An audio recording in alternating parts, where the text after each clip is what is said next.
Here with interim head coach Aaron Swinson. We're going to talk some Northwestern women's basketball, obviously. Coach, I'm obviously not the situation that I think maybe a lot of us thought we would be in at this point, just with the way the season's gone and things like that. But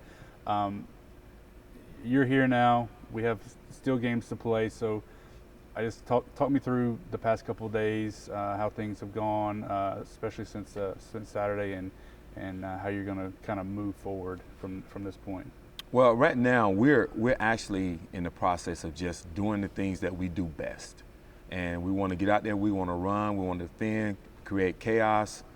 We just want to do what we do best with our basketball team. Now, with that being said, every day, every practice, we got to try to improve on some small areas that we having some weaknesses in. But since Saturday, we've had conversations about what we got to do against UNO, and take one game at a time, one day at a time. Win today, so tomorrow be better. Yep.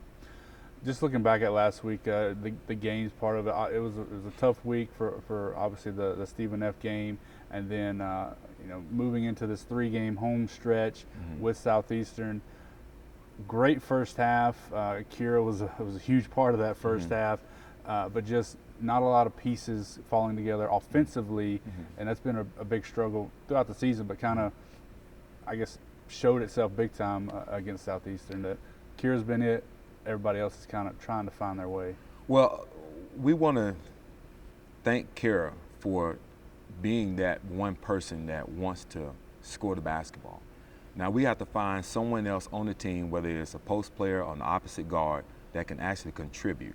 I think she ended up with 29 points that game. But at the same time, we got to have a piece of someone else that can actually help her.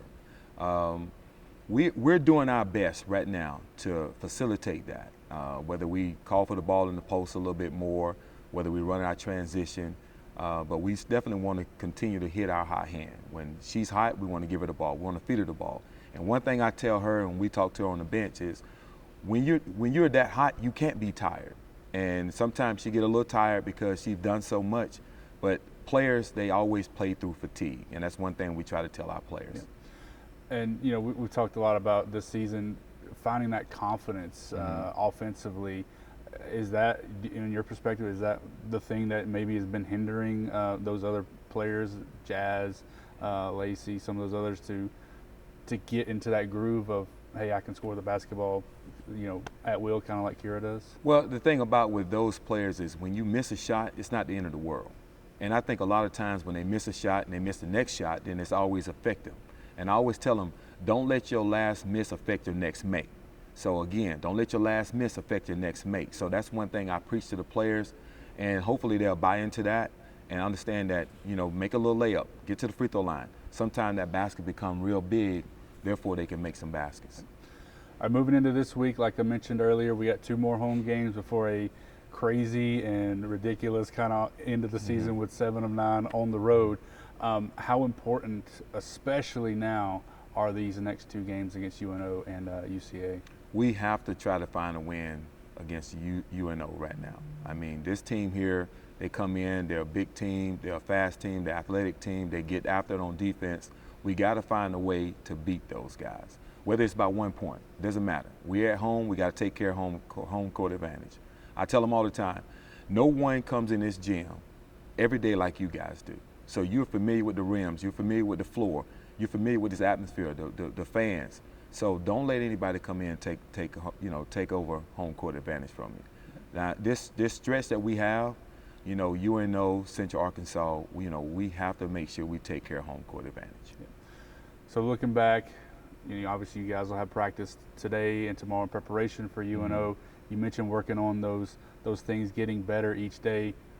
From Saturday to Wednesday, what are those things that you're kind of keying in on, maybe as a part of a grand finish of the season, but also specifically for the game on Wednesday? One, we want to make sure we get back in transition.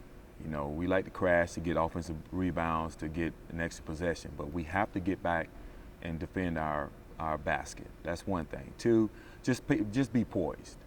Sometimes the game's not gonna go perfect. It's not gonna go your way. You just got to know how to play between the lines, and that's one thing we're gonna have to do a better job of. You talked about UNO a little bit already, but you know, just looking at their season, kind of been one of the surprise teams in the Southland this year. You know, they've got some quality wins. Obviously, they knocked off Ole Miss earlier this year. They beat Stephen F. In the conference schedule. So, you know, their senior guard's a big part of that. But just from a schematic standpoint, what have you seen in preparation for that game? Well, again, they're going to try to get the ball inside. That's one thing. And, you know, we're not a big inside post presence, but we're going to do what we can to disrupt what they're trying to do on, you know, inside play. But at the same time, we got to defend outside. You know, we can't let drive-bys go. We can't let people get in, penetrate our you know, our zone. We got to make sure we box out. These things here are very key parts of our success in terms of beating them. Right now, I think they're number 6th in conference. So we're playing, the 2 teams that we're playing next are above us. So we take care of them, then our season look a little bit brighter. Yeah. Post play for us this season, not certainly where anybody has wanted it to be. UNO, like you said, they want to get the ball down there. How do you prepare for that, knowing that, you know, we've kind of struggled in that area? That's one of their strengths. Is it more of a help kind of defense, or what's the game plan? Well, that you could tell me at least. Well, at least one, we put a little bit more ball pressure on the ball. 2, we're doing our work early, so we're fronting or we're behind, however it goes. But we definitely got to have weak side help. Yeah. All right, Coach. Well, we'll appreciate your time this week. Obviously, we'll talk to you again after Wednesday as we get ready for that home game, which feels like it's the last one because of what's you know, the stretch coming up. But we'll talk to you again then, and we'll see you on Wednesday. Sounds good. Thank you.